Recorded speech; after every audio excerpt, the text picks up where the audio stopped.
So, mic test, mic test.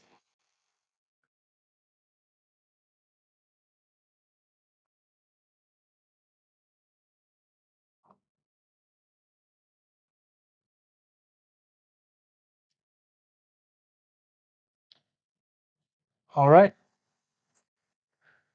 It's 5:06 p.m. Good afternoon. We are live again. It is 5:06 here in BC. I'm live from Nanaimo, BC. And let me know on the comment section who's watching, if where you guys are from.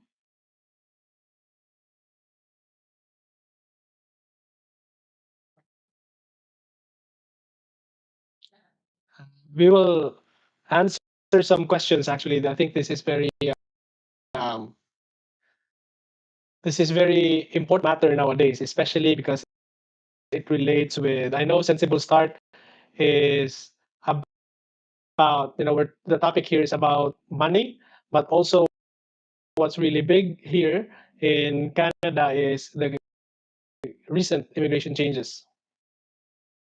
And we will answer some questions. And we'll see. We'll see if you have any questions at all. And if you're a temporary foreign worker, feel free to ask some questions, and we'll try to answer it.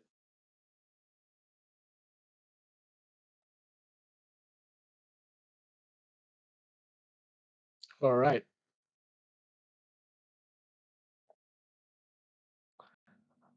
We'll just wait.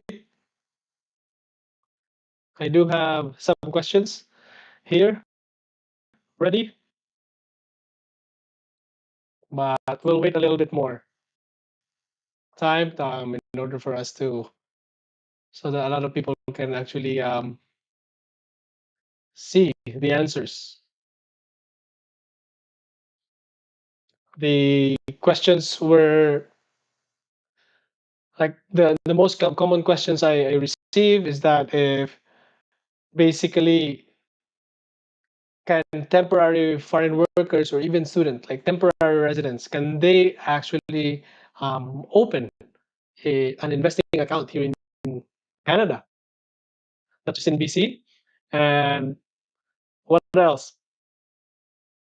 Like, other questions is that what are the implications of having these accounts? Can we use it as a show money?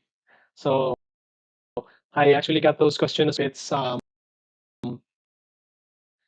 even like TFSA, can it be used as a show money for immigration purposes? All right. And what other questions I received is that maybe, like, what are the other accounts that temporary foreign residents can actually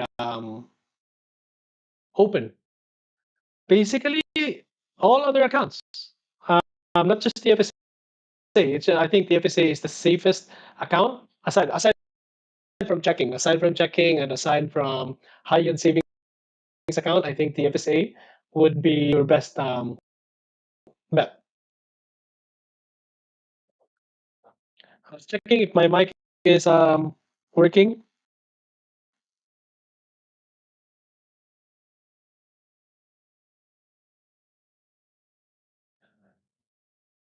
Is okay. Okay.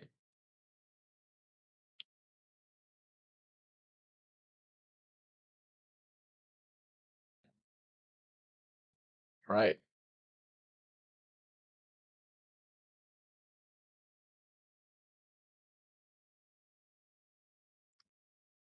And let's just start with some questions here. Window. Let's choose.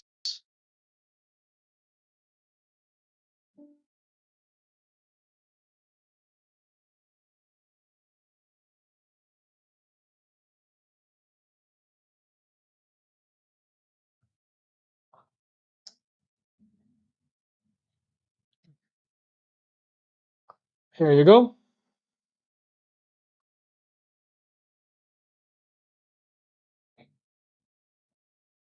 This is one of the questions here, and I'll just change my view. Okay, there you go. Maybe this one. Okay, that one. All right. We have. Okay. So there are a lot of immigration changes, most significantly for temporary residents. And why? Okay. So yes, I think more of the immigration changes are basically, I think it has been targeted for temporary foreign residents, student visas, and temporary foreign workers. Let's start with student visas. Okay, so let's start with student visas. So with student visas, there are a lot of changes. Um, I why? It's because there's a sudden influx, right? I think everyone has noticed that there are a lot of enrollments um, coming in here in Canada, and I think one of the opinions out there is that the students are taking over the jobs from local Canadians. But also, I think what's most significant was there are a lot of fraudulent schools. Um, there are, I think, companies starting school. They get a designated learning institution number, like they call it the DLI number. And once they get a DLI number, because I think it's an online, nobody actually checks the school, and a lot of aspiring students coming in here in Canada. Uh, a lot of aspiring students here in Canada are actually enrolling to the schools without even really digging deeper about what could be the consequences of enrolling into that school. Essentially, it should surround around post graduation work permit. Like I think number one, if you actually enroll for a school here in Canada, I think you gotta make sure that um, you have a post graduation work permit after after you after you graduate. Me specifically, I actually I myself I came here to Canada 2014 as a student, and I didn't know much. I didn't do a lot of research at that time. I think I consider myself lucky because around 2014, yep, the school was not a publicly funded university.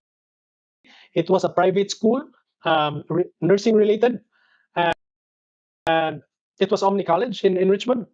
Um, so the good thing about that, because I think around 2016 they stopped releasing postgrad work permit to private, or it was very selective.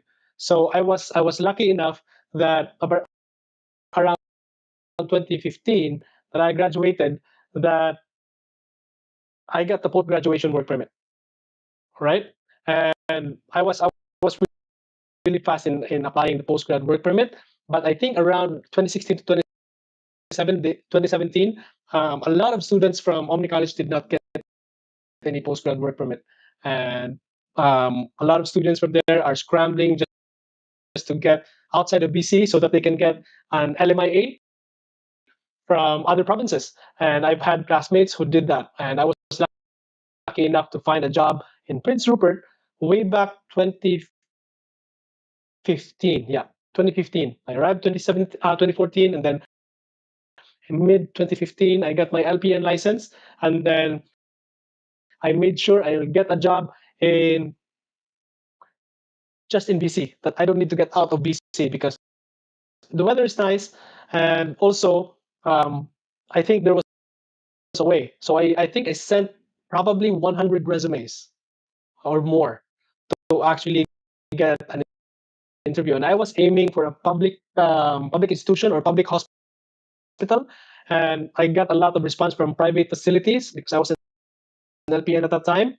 But I got thing somebody looked at my resume, my application from Prince Rupert. It was with Northern Health, and I took the risk of getting outside of Richmond, BC, and flew to Prince Rupert in 2 weeks' notice. And good thing I don't have a lot of money back then. So yeah, but right now there's been a lot of significant changes for temporary residents, especially surrounding student visas. So if you actually see how much um, enrollment for 2025 for student visas, it was really low. So I'll just do a quick research here.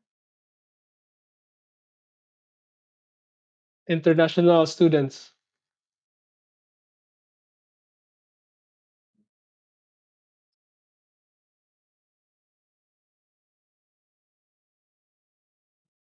2025. Let's see the comparison.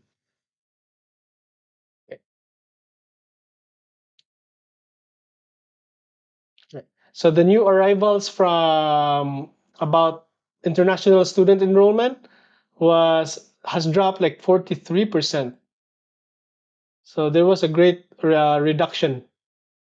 I don't know the exact numbers, but it was a lot. It was a lot, and there's a lot of schools that has been closed. Another one. I think the big thing was that aside from people complaining that they said, okay, student visas, and then taking over, the students are taking over the job market. Aside from that, was that there were, I think IRCC has caught a lot of fraudulent schools, even in Nanaimo, where I'm living right now, because my wife is an immigration consultant, and one of her clients actually told her that she was enrolled in a school in Nanaimo, and when she went to a school, and then when she went to the school, when she arrived here, and then she went to the address that the school used, it was just an apartment building, and there was no school. And I don't know how that happened, but there are companies out there that actually operates like this, and I think they put a stop to it right now, so that's good.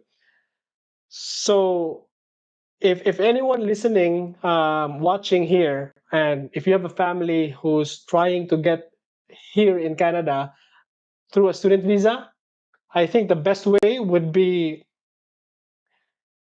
you should enroll to a an institution. Number one, it should be publicly funded. Like, for example, in BC, like UBC or UNBC, University of Northern BC. And also, aside from making sure it's a bit expensive though than private schools. I think number one, you should consider if you're entering Canada as a student visa, aside from it being a publicly funded, is that you should make sure that it will issue you a postgrad work permit, because that would be your that's when you get your return on investment, because you invest a lot of money coming in here in Canada through a student visa. Tuition fee, your living expenses, that's a lot. That's serious money. Like, for myself, I was lucky. I got supported by my lovely aunt, and they paid for everything. But the moment I was able to work, I was allowed to work on June.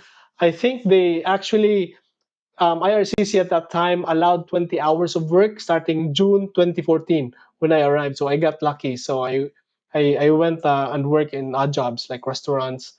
I started as a dishwasher, and then go into this making salads and all. And yeah, I mean, so I think those are the two considerations that when you apply for a student visa here in Canada, is that I, also disclaimer, I'm not an immigration consultant, but my wife is an immigration consultant. So choosing a school in Canada, you should make sure that number one, it will issue you a postgrad work permit. Just do a quick Google search. Let me just show it to you here. Postgrad work permit, PGWP eligible, PGWP eligible programs, IRCC. Okay, so if you actually go to IRCC, they have a list of school wherein they can actually issue a postgrad work permit, designated learning institution. Okay, so I will show it to you here. I will show this to you. Share screen, replace. I will. Okay, there you go. So if you can see here, so designated learning institution list. Okay, you want to make sure that there are still public and private DLIs, but to be safe right now, even though it's expensive, go with the publicly funded. Vancouver Island University, UBC, and you will know. You can quick Google search. You can know if it's publicly funded or not. But I think for you, before even like going to a consultant or also just doing your research, you want to make sure that go to this link. This is the IRCC government of Canada, and you want to click this tab here. Offers PGWP programs. Okay, and just make a selection here. Which province?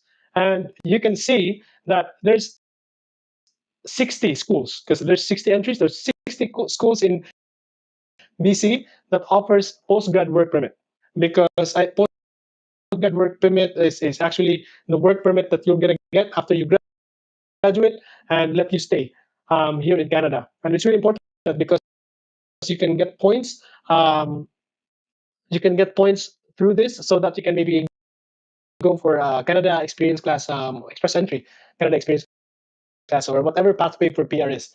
And this is just me talking as a regular person, not as an immigration consultant. Maybe I will invite my wife to talk about the specifics. But if you're just starting out, if you're doing research, just go here in this link in Canada, and you can see that there are 60, okay, 60 schools offering postgrad work permit. And also they actually lay out or summarize which program is eligible. Okay, this is a flight training course. So this is for flight school in Canada. So let's say BCIT. If it says a yes, most of the programs are PGWP eligible. And BCIT, there's like in Richmond, North Van, Vancouver, Camosun College, yes. And let's just do not an aviation one. There's a lot of aviation school here. Okay. Western Community College. Okay. What programs are PGWP eligible here? Bachelor of Hospitality Management and pilot license program. Of pathway now for pilots. Yorkville University. Okay. Business ad, Bachelor of Business ad, Bachelor of Business ad as well, Associate of Arts degree, and then there's PGWP if you complete degrees below. So yeah, so there's a summary, and every province you can choose which province. So here BC, and then you can find maybe in Alberta they have 75 schools. In BC only 60 schools, right? So you can do this.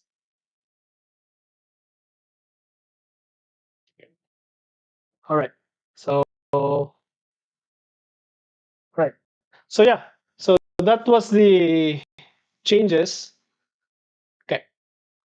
Immigration changes in Canada. They're tracking down, they're decreasing the amount of enrollees, and even the number of schools. There's not a lot of schools that are PGWP eligible, and there's no point for you to actually. I think it's a lost cause if you enroll to a school just to get here in Canada without thinking about the postgrad work permit. I think that's a really important um, part of your coming in here in Canada. And for also on the temporary foreign worker side, on the TFW, they're getting really strict in terms of LMIAs, labor market impact assessment. And my wife has been dealing with a lot of um, applications, and it's really hard. It's really hard to get LMIAs right now. ESDC, they're getting really strict with. They actually conduct interviews now. They started conducting interviews to employers who apply for LMIAs. So it's been hard, and most of the time they only give you like 1 year. They only give you 1 year. So be very careful, and you need to do a lot of research on which pathway. And I think when you come here in Canada, before even like making all the application, you should know which pathway you want to go, and make sure that there's a PR pathway, either through student or through a workers, temporary foreign worker program. You should make sure that there's a clear PR pathway on both entries, whether student or TFW. So I think that's really important. And we can do with the next question. So what can be done? How can they adjust? Okay. So what can be done? I think I have already answered it. You need to make sure you've done your research and there's a clear PR pathway when you come here through a student visa or temporary foreign worker. You want to make sure that there's a clear PR pathway. And right now, people who are here, especially let's start with the student side. So if you're here as a student,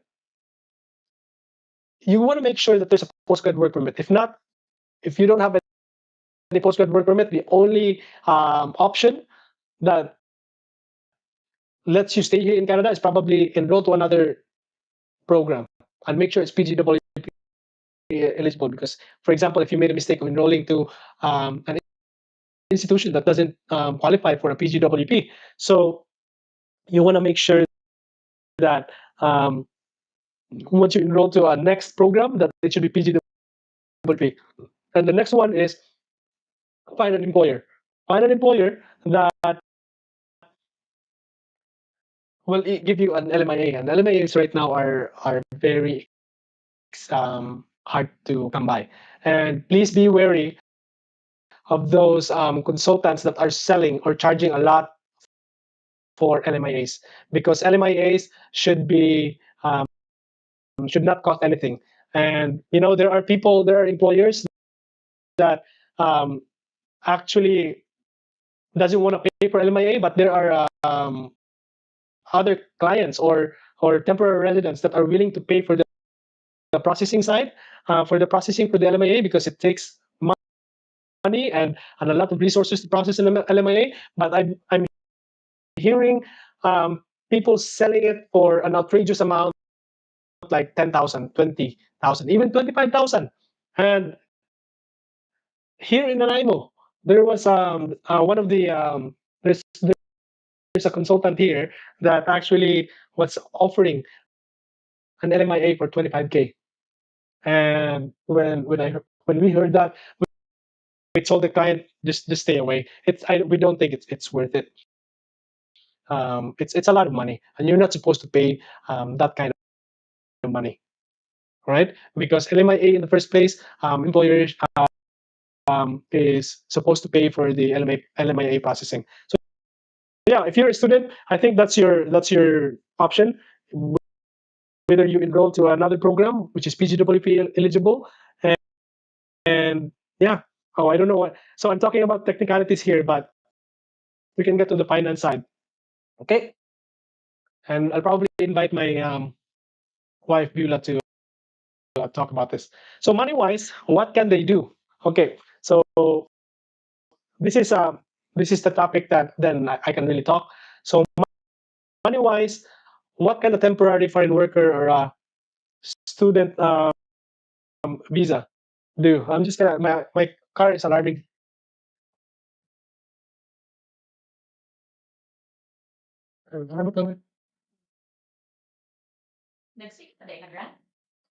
Which one?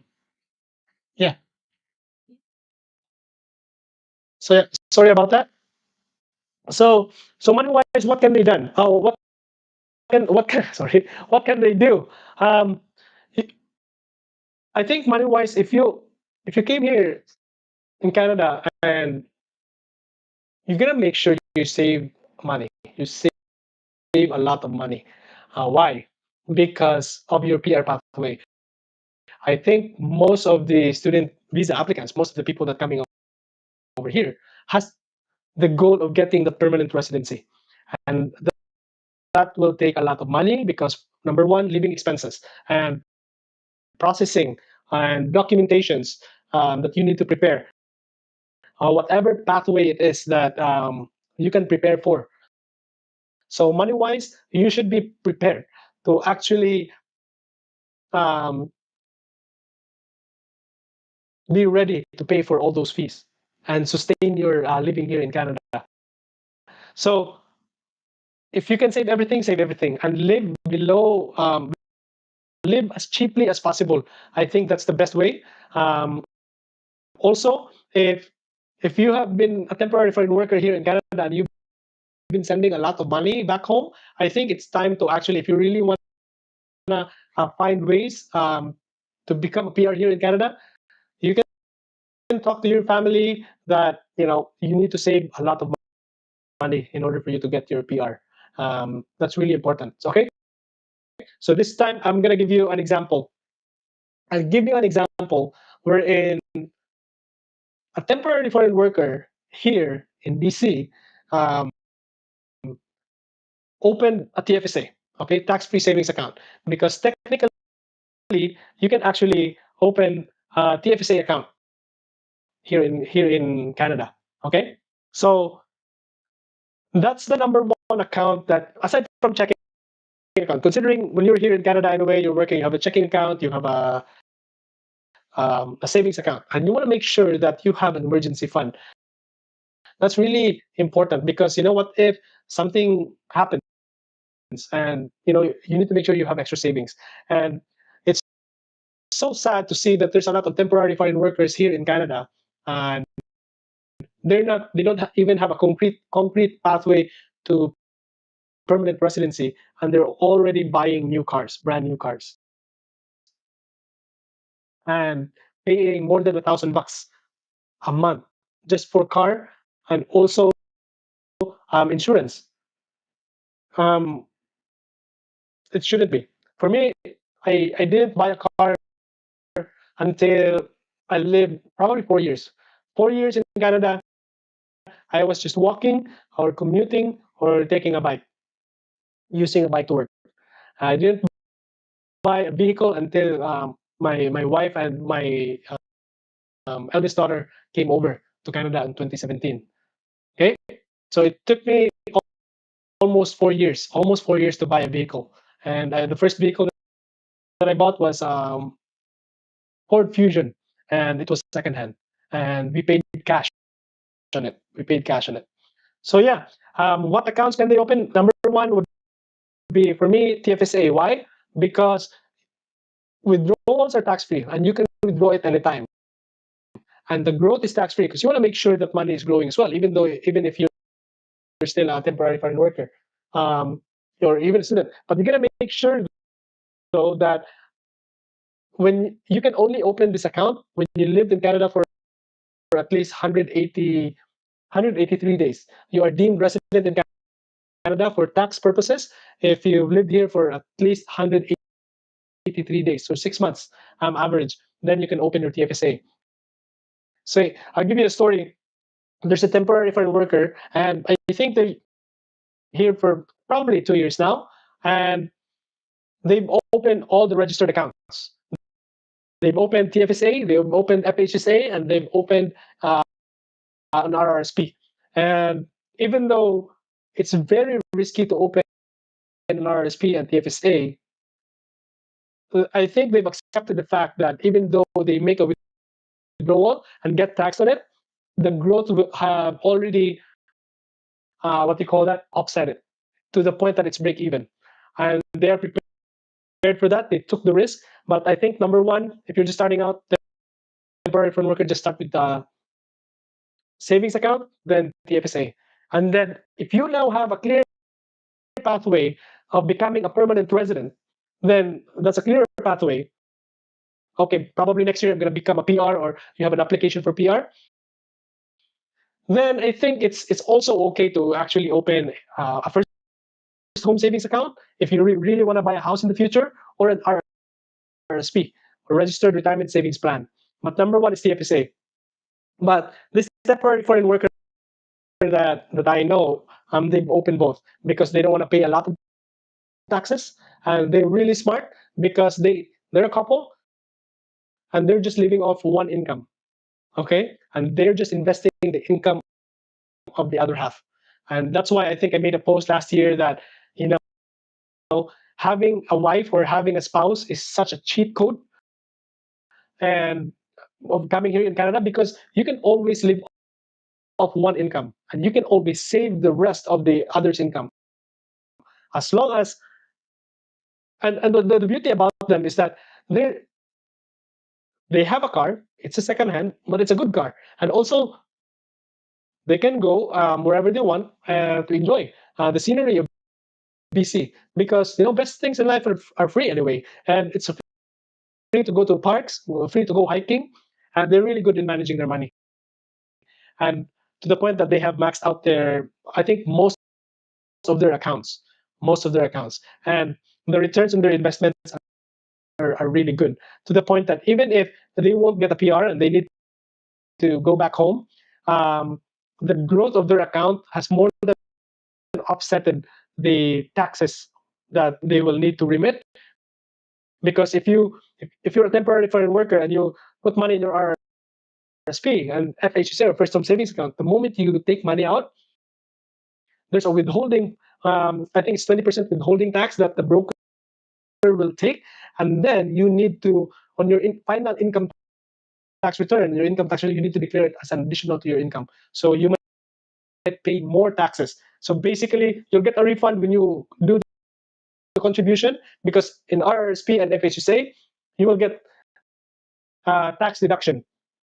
Most of the time, number one, it will offset your taxes, and number two, most likely you will get a tax refund. So RRSP and FHSA are good for permanent residents. They are. You need to be careful if you're a temporary foreign worker opening these accounts. So if you're a temporary foreign worker, just focus on TFSA. Although if you have a clear pathway for PR, why not? And if you max them out, that's great. You already have a head start. Okay. So this is what makes it really beautiful. If you have these accounts, you're contributing, and you talk to your family that, hey, we are really focusing on our PR right now. We're saving money, so I'm not going to be able to send you. I think it's different if you have kids back home. But if you don't have kids back home, then I think if you're just supporting your parents or siblings, then I think they would understand that if you stop sending money or decrease the amount of the money that you are sending, then basically you can do that. And I think they would understand. I think your family back home would understand that you are making sure that you have enough money to sustain you for your PR pathway. Okay, so the beauty about having those registered accounts, let's say for example, number one TFSA, is that you can use the saved up money for, maybe, what if you're temporary foreign worker and there's no clear pathway for PR? then you might need to enroll for a student visa or student study permit. Okay, so if you're transitioning from a temporary foreign worker because your LMIA has not been approved, then you can use that money inside your TFSA for your tuition fees because you need a letter of acceptance. You need to enroll to an institution. You want to make sure, as I've mentioned before, it should be a postgrad work permit eligible institution. Okay, so then you need to be smart. That you want to make sure you want to enroll into a program that has that is PGWP eligible and has a very clear PR pathway. Even if it costs a lot, I think it's worth it in the end because you have a clearer pathway for PR. So that's number one. Then you can pay for your um, student visa. Number two, you can actually use them as a show money because as a student, you need to have a proof of income or proof of funds. I think they call it proof of funds. So your money inside the registered accounts can be used as a proof of funds.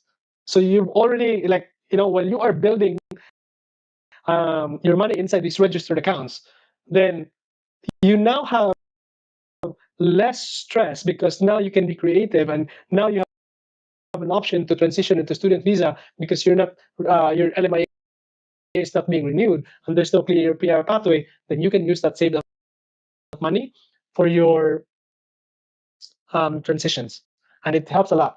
And with these, people that are financially ready, it's so fast. It's so amazing that they can make fast decisions because they have saved up enough money, and that's really amazing to see. And I think I was at that point as well. I was saving money just in case I won't get the PR. But luckily, I was able to get the post work permit, and then I applied for express entry the moment I got a 1 year experience through the Canada Experience class.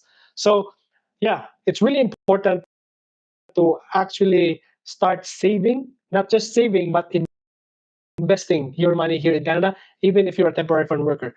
Um, Start with index funds. And this couple that I know, they even mix it with individual stocks. But I think they're a voracious reader and they're willing to take risks. So that's why they bought individual stocks and they made money out of it to the point that on my at the back of my head, even if they pay taxes because of the penalty, they're still going to be okay to the point that they won't lose money. So it's really amazing. It's really amazing, guys, that you need to be really prepared with your being a temporary with your status here, being a temporary resident here in Canada, because I think we see a lot of people now struggling to find LMIAs and because they're struggling to find LMIAs, and number two, they don't have the resources or the money, even though they like to transition into a student visa just so they can stay, they don't have the resources, right? Because they bought new cars and they bought fancy gadgets.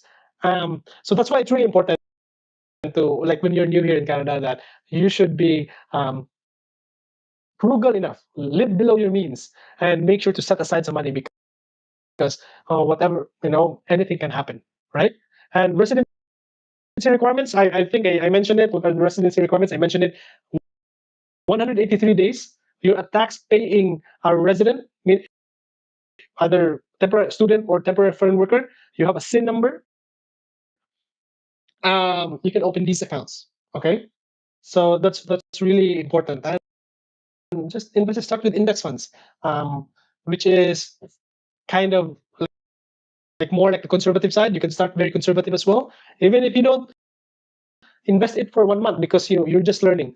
The most important thing is you have started opening these accounts. That's the first step. Um, Opening those registered accounts because you can use it, as I mentioned, as a proof of funds, and you can use it for your tuition fees. And your family back home will understand your situation. Just talk to them. Communication is key. Communication is really important.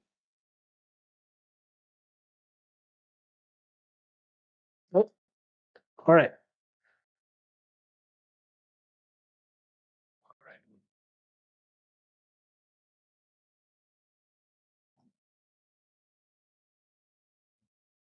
Okay.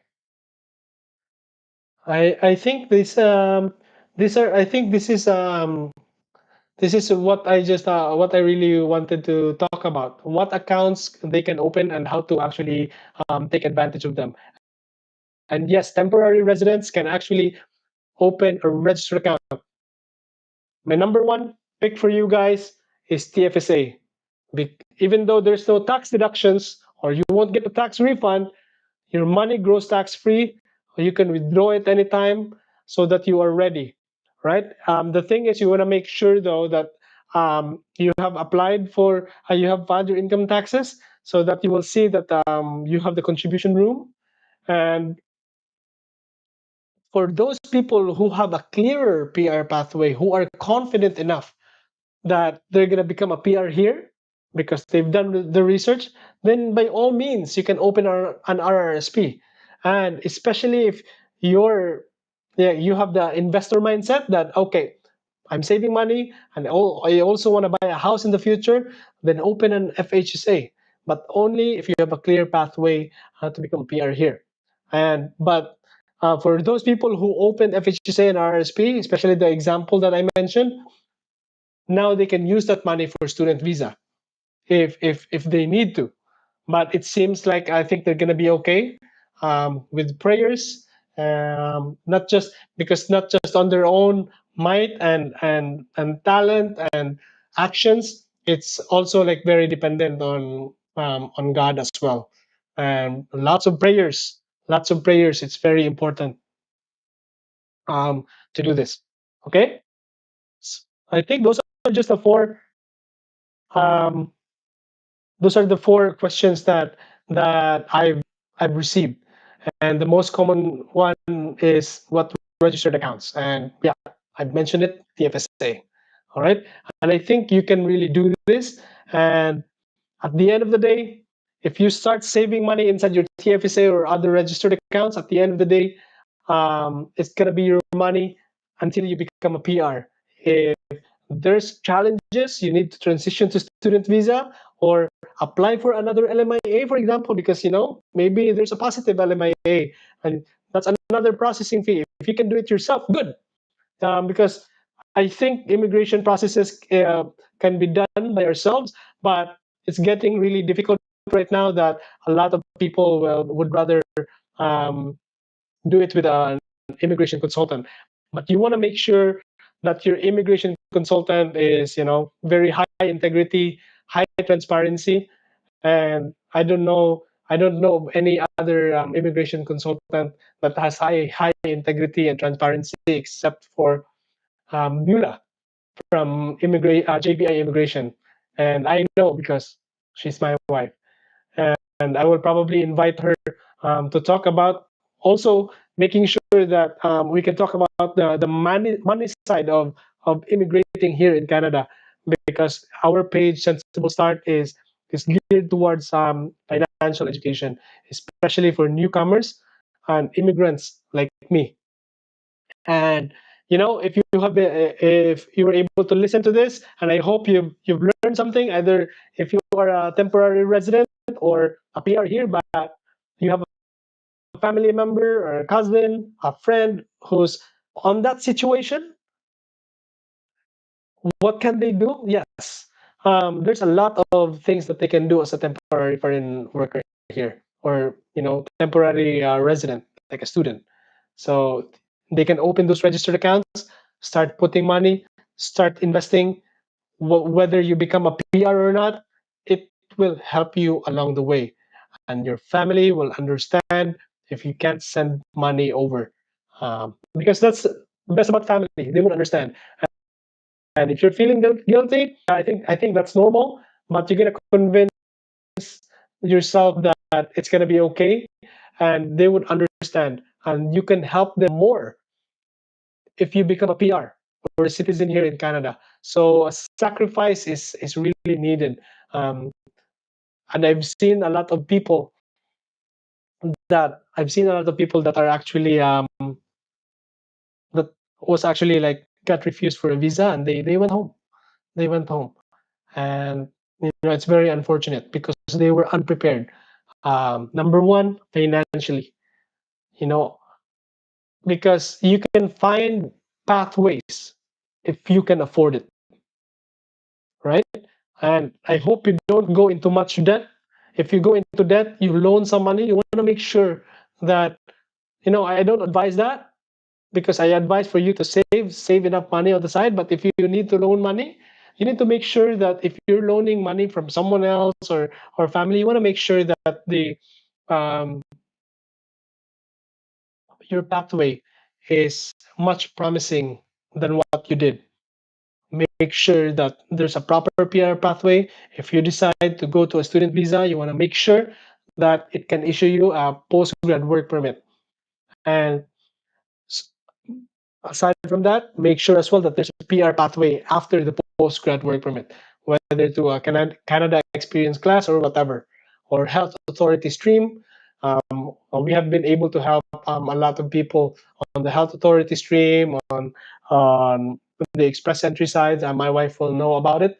But yes, there is hope if you just carefully plan your um, your pathway, you will be okay. And you are so you have a careful plan, you've planned ahead, and then you have a clear pathway, and you are financially prepared. And the most important thing is, you're gonna have faith through our God Almighty, because He knows what your needs are, what our needs are, and He is more faithful to us than we are faithful to ourselves. So I really believe in that, and with a lot of prayers, that you can accomplish anything with Him. If we just seek His kingdom, I think we can do all things. You know, all these things shall be added unto us if we just first seek His kingdom and His righteousness. And I think that's it. That's the end of the live session today. Um, Domino was not able to join us. We got caught up, but I'm happy to answer these questions that I have. I think that's it. Thank you. God bless.